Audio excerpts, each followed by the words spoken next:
अस्सलाम वालेकुम नाज़रीन, ताज 92 न्यूज़ के साथ मैं हूं नाइला भट्टी। चलते हैं आज की अहम खबर की तरफ।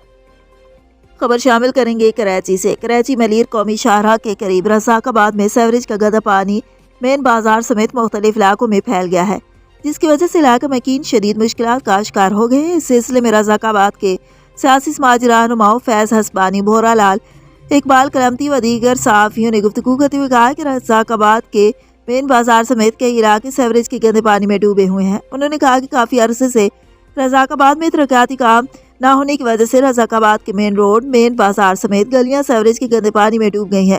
गंदगी की वजह से महंगाई के इस दौर में यहाँ के ताजरों का कारोबार शदीद मुतासर हो रहा है। यहाँ के मासूम बच्चे, बूढ़े और नमाजी अफराद सख्त परेशान है। इसके अलावा पूरे इलाके में मच्छरों की भरमार हो गई है और मुख्तलिफ वबाई अमराज फैलने का खतरा भी पैदा हो गया है। उन्होंने कहा कि रज़ाकाबाद को फौरी तौर पर बुनियादी सहूलियात फराहम की जाए, दूसरी सूरत में हम जिला कौंसिल कराची के दफ्तर के सामने धरना देंगे।